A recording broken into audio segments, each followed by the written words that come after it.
조건문에 대해서 수업을 시작하도록 하겠습니다. 수업을 시작하기에 앞서서 이야기 하나 들려드릴게요.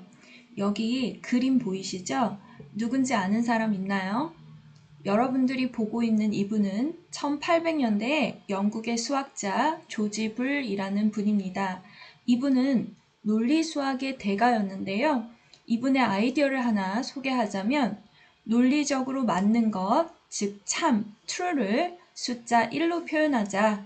그리고 논리적으로 틀린 것, 거짓, 즉 false를 숫자 0으로 표현하자라는 아이디어를 기반으로 논리적인 상관관계를 정립했고요.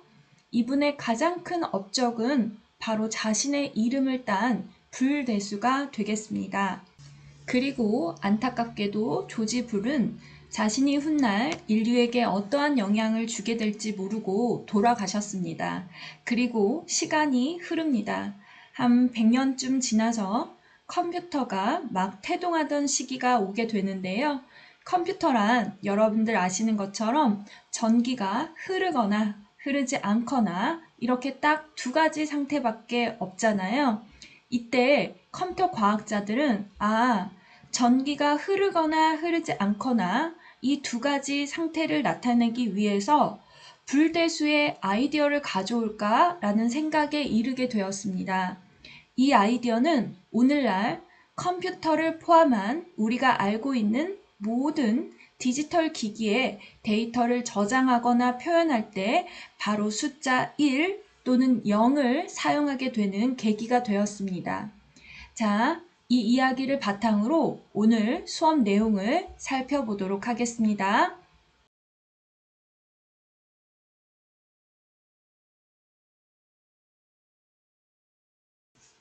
이쯤에서 프린트를 볼까요? 학습지 18페이지입니다. 위로 올라가서 5번 조건문이라고 적혀 있고요. 찾으셨죠? 1번 조건 비교를 해보자 입니다. 여기에 있는 표를 선생님과 함께 채워보도록 하겠습니다. 오른쪽 의미부터 보도록 할게요. 논리적으로 참, 맞다 혹은 전기가 흐르는 상태를 방금 이야기에서 들으신 것처럼 숫자 1로 표현하기로 약속했고요. 이건 누구의 아이디어라고요? 네, 맞습니다. 수학자 조지 불. 그의 이름을 따서 불리언이라고도 표현하는데 숫자 1을 true라고 해석하시면 되겠습니다. 그래서 동그라미 기역에는 true를 적으시면 되고요. 반대의 경우를 한번 살펴보죠. 논리적으로 거짓, 틀렸다 혹은 전기가 흐르지 않는 상태를 숫자 0으로 표현하기로 약속했고요. 바로 false를 뜻합니다. 그래서 여러분들 동그라미 니은에는 false라고 적으시면 되겠습니다. 그럼 이걸 도대체 어디다 쓰느냐?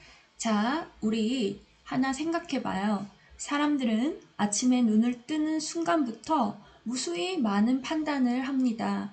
예를 들면 아침에 여러분들 알람 소리를 듣고 어떤 생각을 하세요? 바로 일어날까? 아니 조금 더 잘까? 이런 생각하시죠? 또는 오늘 비 온다고 했는데 우산을 학교에 가져갈까? 귀찮은데 집에 두고 갈까? 이런 식으로요. 즉, 코딩, 프로그래밍을 하는 이유는 우리의 일상의 불편함을 해결하기 위함인데 이렇게 늘 사람이 순간순간 판단하는 것처럼 컴퓨터에도 똑같이 일을 시키기 위해서는 이와 관련된 명령어가 반드시 필요하겠죠? 이걸 바로 조건문이라고 합니다. 그래서 동그라미 디귿에는 여러분 조건문이라고 적으시면 되고요. 이 조건문과 함께 true, false, 즉 불리한 기호들이 함께 사용될 겁니다. 그럼 이쯤에서 조건문은 도대체 어떻게 코딩을 하는지 선생님과 함께 실습해 보도록 하겠습니다.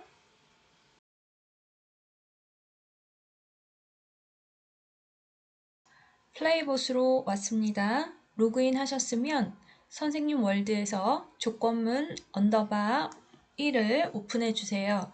만일 맵이 보이지 않다면 선생님한테 비밀 댓글 달아주시고요. 자, 코딩을 하기 전에 상황을 먼저 설정해 볼게요.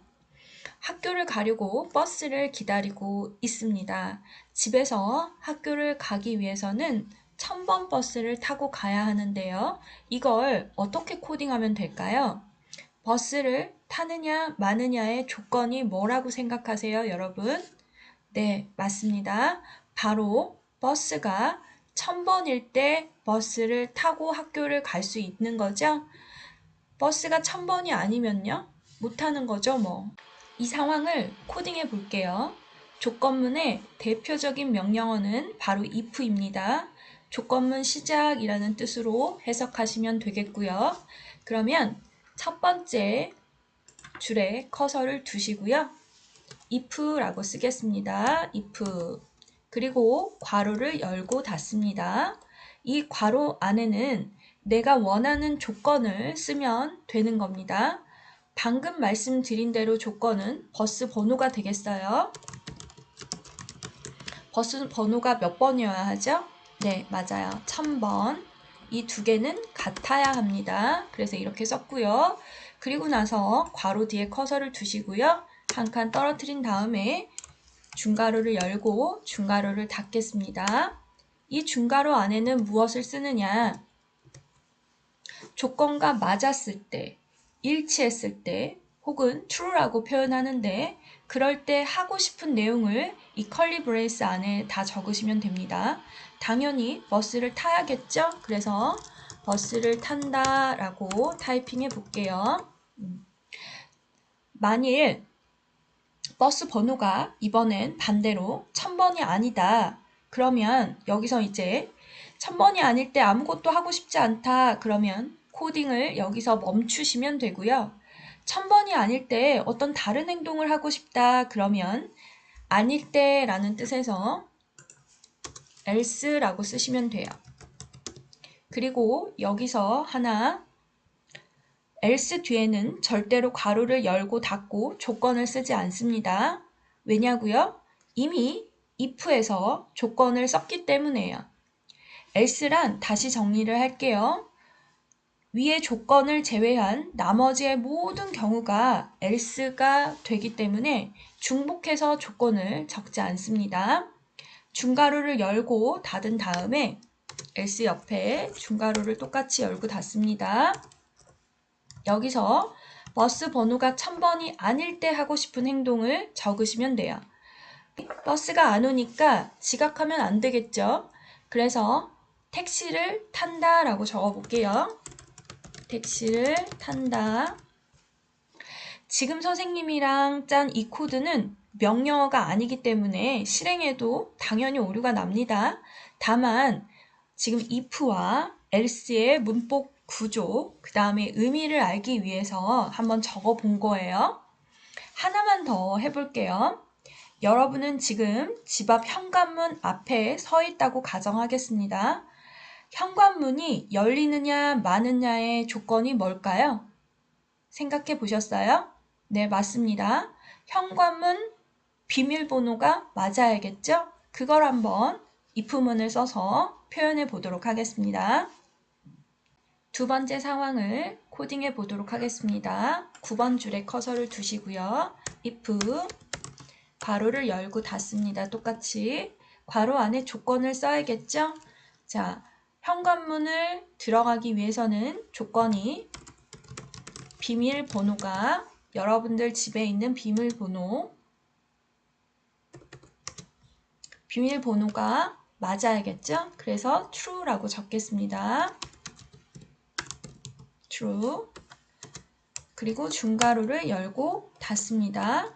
이 컬리 브레이스 안에 비밀번호가 맞았을 때 하고 싶은 행동, 당연히 문이 열려야겠죠? 문이 열린다 라고 타이핑해 볼게요. 자, 비밀번호가 눌렀는데 일치하지 않았어요. 그런데 아무 일도 일어나지 않았으면 좋겠다 하시면 코딩을 여기서 스탑. 그런데 비밀번호와 일치하지 않았을 때 경고음이 발생했으면 좋겠다. 그러면 코딩을 더 해야겠네요. else 비밀번호가 false일 때 라는 뜻이고요. 괄호 열고 그 조건을 쓰지 않습니다. 중괄호를 열고 닫고요. 여기 안에 경고음 발생이라고 코드를 짜보도록 하겠습니다. 이렇게 오늘 선생님이 설명한 내용을 똑같이 코딩하시고요. 화면을 살짝 줄일게요. 그리고 상황 1번과 2번을 다 코딩하셨다. 그러면 왼쪽에 첫 번째, 두 번째 코드 저장 버튼을 누르시고 제목 복사하셔서 확인 버튼 한번 눌러주세요.